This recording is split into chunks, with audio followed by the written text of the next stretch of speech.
Hi everyone, this is Sandy McManus with needsribbon.com, and I am doing a surprise live this Wednesday, April 24th. If I don't fall out of my chair, I sit down. Hopefully you can see okay and everything's good. I'm trying to see if I can get comments up. I've been having trouble with that because, oh, how about that?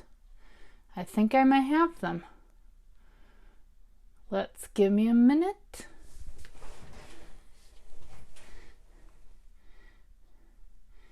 I'm sideways. I shouldn't be sideways. Maybe it's my device. Hopefully it'll be okay. We'll see. But this is kind of a surprise live. Actually I think it's my device, but whatever. I still can't. How do I don't know what Facebook has done that I'm having trouble. Okay. Yes.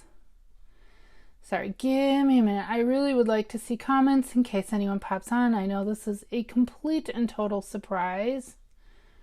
Well, I'll try. I'm sorry.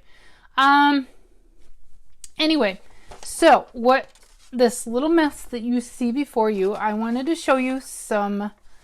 It actually was inspired by. I laugh as I say this, but okay, so scrolling through Facebook today, you can see I've been playing. I have inky hands.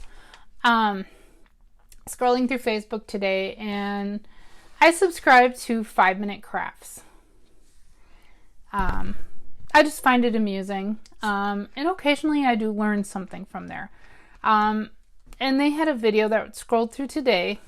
By the way, April hostess code if you use it.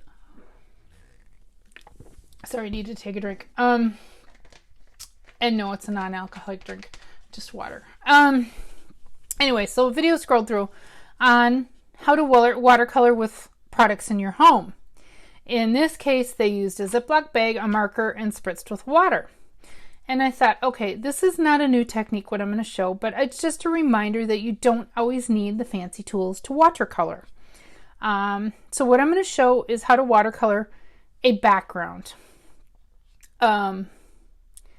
With minimal tools, inexpensive tools that if you're even a beginner crafter, probably have a lot of this, have most of this in your stuff. So what you're going to need, we'll put this one aside. You're going to need some markers. I grabbed Fiddle Faddle. I grabbed the wrong ink refill. Hold on a minute. There's a reason for that. Oops. Not rearranged table.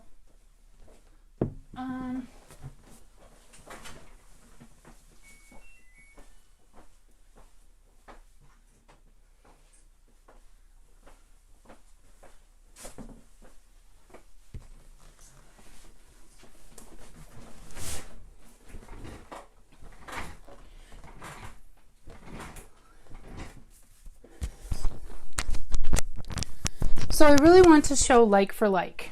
So I'm going to show you the difference between using a variety of supplies tonight. Markers versus the ink refills, and then that's why I wanted the matching colors. So that just makes sense because you get better feel for the difference. And sorry, we've had a cold going through the house, so I'm kind of raspy and breathing hard. I do apologize. I should probably move my mic so you don't have to hear that so much. I am sorry. I'm going to use a silicone mat just because with spritzing with water, I don't want everything around here to get wet. That will help provide a vapor barrier, but there are other things you could use like freezer paper. Paper towels are fine. They do eventually soak through. Plastic bags, wax paper are some other things that are more of a, even foil, permanent barrier. I have a window sheet. I have watercolor cardstock and regular white cardstock for this. Also going to be showing a clear block method. And my blocks are dirty, don't judge me. That's all I can say. So here is what it will look like. I've got a bunch of Post-it notes. And make sure you have paper towels on hand, plenty of them. And the spritzer, it's a 2-pack in the catalog. I think they're 2 for $5, and I can't remember if they're on the retiring list or not. It didn't come readily to my head, so I'm not sure. Okay, basic supplies. So basically you need a medium. A slippery glass would work too. Medium. You need to color from markers or something, and it's better to have water-based colors than a permanent marker because they're not going to react. Or ink refills. And again, here's another base. So these are the basic things you need. And some way to spritz water on. So this is what, okay, so let me back up. So this is what I started with. I started with the window sheet and I started with the ink refills. Sorry, I've got a bunch of ugly paper here. Again, I'm trying to protect my surface. And so this is using these 3 ink refills, which in this case is Poppy Parade, Mango Melody, and Daffodil Delight. So I wanted kind of an ombre look. This is what I was going for. Many ways to do this, no right, no wrong way. So they're all in the New Brights family. And I will show you how I did this, but this is using watercolor paper and a window sheet and the ink refills. So then I took that same idea and I still had, I also found that the window sheet gets so wet with this, you can get 2 out of it. So I just quickly laid a piece of cardstock over it, and this is what I came up with. And as you can see, comparing them side by side, this has a smoother tone. The colors blend better. It doesn't get splotchy. So to that end, already I can tell you, and we'll decide at the end, the watercolor paper is a far better choice for this. But if you only have cardstock, then you work with cardstock. You work with what you have on hand sometimes. Don't always need the fancy tools, as I say. Okay, so that is with the ink refills. Then I thought, okay, because of the video that I saw earlier, she used markers. So this is, here, we'll do watercolor on watercolor. This is the marker, and again, I'll show you how you do all this. Marker, watercolor paper, and the window sheet still. And I actually like this one. This is marker, cardstock in the window sheet. I actually really kind of liked how that looked. But you can see it's more splotchy. The colors don't blend as well. I didn't want to, run the colors over each other too much and kind of ruin my markers either. So, and as I'm thinking about that, after I laid the color down and before I laid my paper on, I probably could have taken my finger or a paintbrush and blended them a little bit. Anyway, we'll play with that idea. That's why I'm live. I'm kind of wanting to show you some fun things. I like watercolor backgrounds. I like watercolored stuff. I don't actually like traditional paint watercoloring, aka Bob Ross stuff. Love what he did. I just don't find I actually enjoy that medium very much. I don't like painting at all, actually. It's one of those things that I will get over. That is one of my bucket list things in life, is to get over it's actually kind of a fear of painting. I can sculpt, I've taken art, I've taken design, blah. Painting, just, I can work with charcoal, I can work with pencil, I can work with pen. But somehow paint, and I love color, just sends me running for the hills. I don't know. It's weird. But then again, I'm sure there's some deep-seated whatever. Okay. And then I'll eventually show you this with the 2 different papers. Okay. So how do we do this? We put these aside. That is beautiful. That looks like a very intense sunset. And on Friday, I'm hoping that I can take these images, or at least some of these, and show you finished products with them. Okay, so I've got my paper towel at the ready, got my window sheet, I've got my silicone pad to kind of protect things because it doesn't get that messy, but it can. Let's start with the Reinker. So this is what I did. And this is the Poppy Parade. And I took and put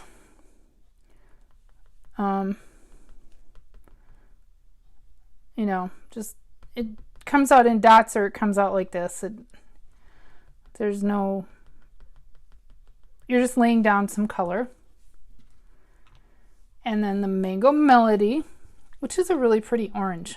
Kind of reminds me of the Crayola orange yellow color, or would it be the yellow orange? No more the orange yellow Crayola crayon that if you're older, I don't even know if they have that color in the big box is 64 anymore.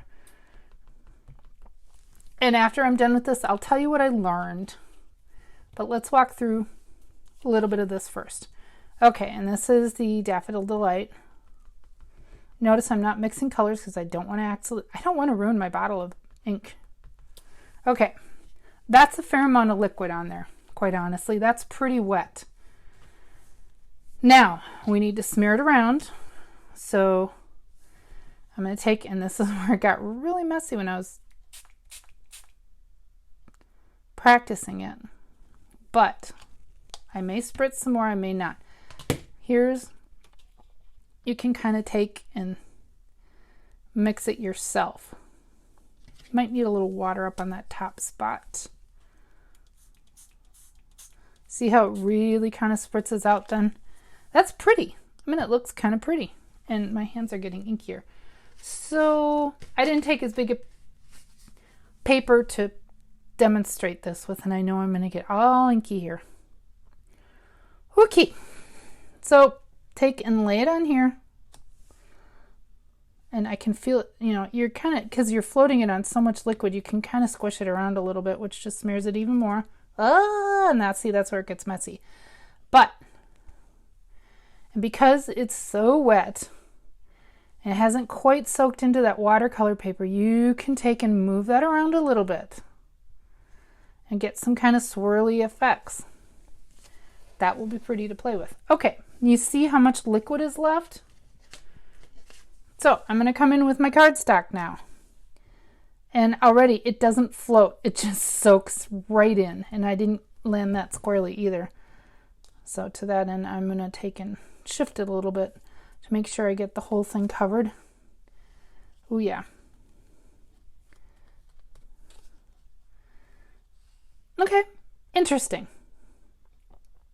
But you see how it doesn't float, and if there is no liquid there, you just, the cardstock immediately starts soaking it up, so you don't have a lot of play with that.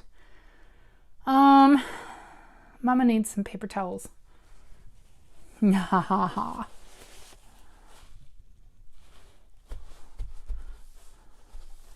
Okay. Normally, when I was making this stuff, I was getting up and going to this. I look like I've been bleeding. My husband's going to probably come home. He's out grocery shopping and go, "What happened to you?" I'm fine. Actually, we'll just flip that over.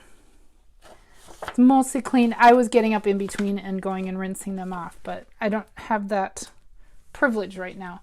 So now we are going to try the marker method. Okay? And if you're just joining me, I'm showing different ways to watercolor a background without your basic watercolor pencils, or an aqua painter, or a blender pen, or even an ink pad. You really don't even need that to do this, with just some basic supplies that you probably have. So now we're going to take the brush tip on our two-tipped Stampin' Up markers, and this is Poppy Parade. I am Poppy Parade. I'm going to, kind of in the same method, I'm trying to do this and laying the color down in this similar pattern so it's easier to compare. So I'll lay down a bunch of color, and here's our Mango Melody with the brush tip. Again, I want to get close, but I don't want to quite overlap that because I don't want I suppose if I colored it in light to dark, then it wouldn't matter as much if I overlapped, if I'd started with the Daffodil Delight. And you can always go like that if you get extra color. Okay, so I've laid down my 3 colors on my window sheet with a marker, and now I'm going to spritz this. And as you can see, it's already not as wet as that, the Reinker was. It's not as intense and it's not as wet because they're not like, I mean, they're water-based, but they're not like dripping wet water-based like ink refill is. Okay, so I'm going to spritz. I think I'm good with that. Maybe. See, this is what I should have done when I did my sample. It's kind of, you know, blended a little bit. That's where watercoloring gets fun, is when you start getting those color blends and that gradation. So let's start with a piece of watercolor paper to be consistent, since that's what I started with last time. And again, the watercolor paper kind of floats on there, so you can kind of rub it around a little bit to get an even more, you know, eliminate some of those fine lines. Give it a little rub here. That's what it looks like. And look at the plastics peeling up. So, and now I still can play and get kind of that watercolor run. Or I could have been careful and not done that, but that's part of the fun of watercoloring. I'm just going to leave that there, and I'm going to clean up. And then we're going to come in and do the I'm making a big mess here. And I have a white tablecloth on my table. Not that I care if it gets that goopy, but okay, so we're going to come back in with the markers, and this time this was a watercolor paper, and then we're going to come in with the cardstock. So, and if you're just joining me, hey, I can't see comments. Hi, Karen. Actually, I can see your name. I can't see much of them, but we're learning how to watercolor backgrounds without a lot of supplies. So I'm coming in with a marker, and then we're going to come in with our Mango Melody, and I'm just laying down the color again. And again, this was all based on one of those Facebook videos that rolled through my feed today, and I'm like, hey, I can do that with my own tools, and maybe, not going to say do a better job, but play with the idea. So I've laid down 3 colors, and we're going to use cardstock this time, and I'm going to spritz to get that wet, to get that watercolor look. Ooh, I might have spritzed too much. Maybe not, because the cardstock just immediately absorbs. So lay that down, make sure I get it all the way squarely on there. I can just feel it ooze into the paper right away. Here, let's flip it over. Yeah, it's already absorbed all of it. I do like that. I think I actually like the cardstock and the marker more than some of the others. You just don't get, comparing it, you just don't get the intensity though. So, you know, watercolor isn't usually very intense. I'm going to set this very goopy thing aside. And now let's try it. Let's say you don't have window sheets at clear acetate, which is like transparency film too. If you have that at home, some people do. Let's try it with one of our clear blocks. So again, I'm coming in with my dark marker. I don't know why I color dark to light. I know in theory you're supposed to go light to dark, but it's kind of easier for me to reach right now. So we'll come in with the dark, we'll move to the medium, the Mango Melody. Boy, is my block dirty too. Yuck. And then our Daffodil Delight. And again, this is a replacement for clear acetate, clear window sheets, which is what we call them in our catalog, or, you know, that kind of idea. So I'm going to come in here. You could use glass too. You know, you could take apart a frame you don't like and use glass. That would do the same thing, but I just want to show. So we'll give that a little bit of a spritz, get that wet, get that watercolor look going. And I'm going to come in here first with the watercolor paper. And again, I can kind of float that around a little bit, smear it.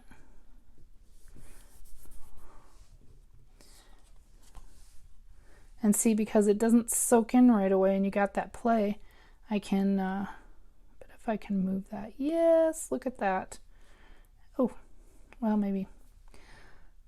So there's with the clear black and the watercolor paper. And now, God, looks like there was a horrible accident down here. Now, how would we do that with Reinker and cardstock? I don't know. I'm just playing, just trying to show you there are many ways to do this. That may not be enough. Hey, Beth. So here are some other ideas for watercoloring a background. If you don't have all the tools or don't want to get all your tools dirty too, there would be another reason.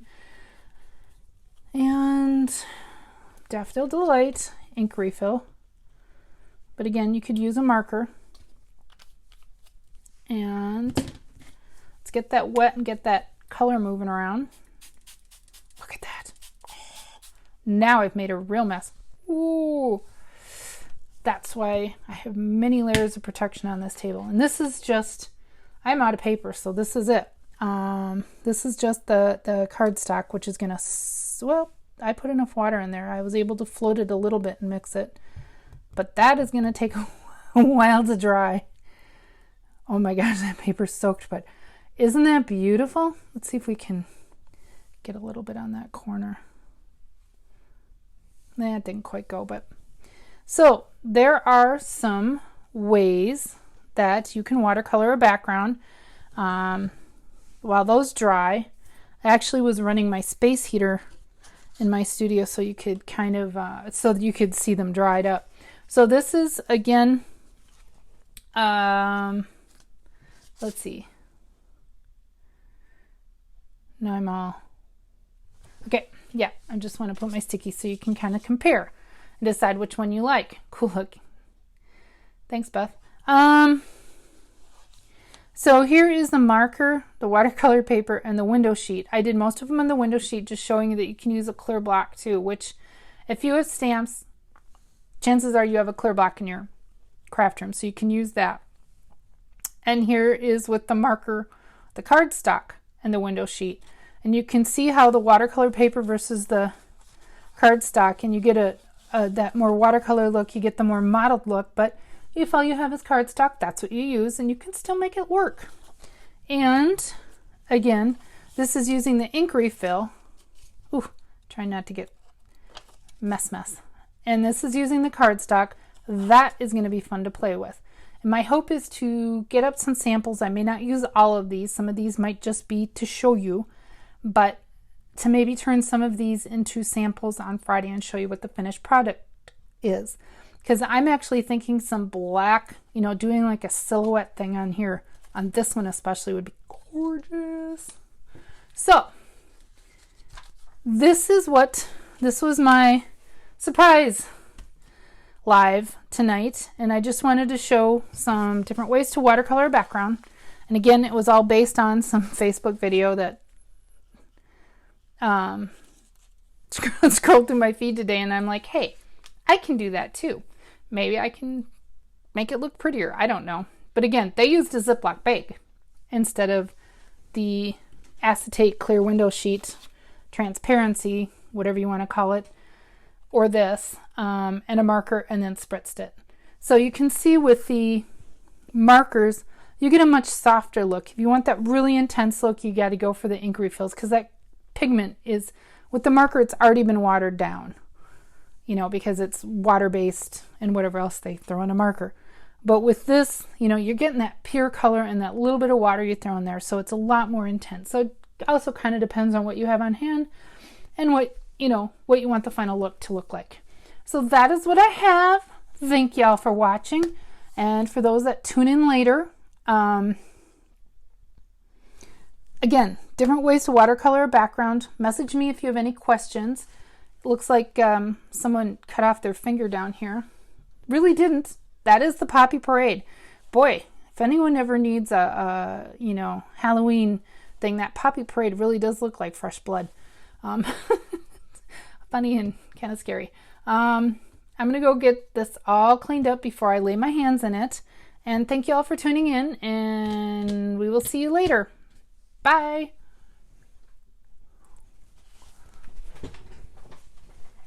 I can't reach it. I can't say goodbye.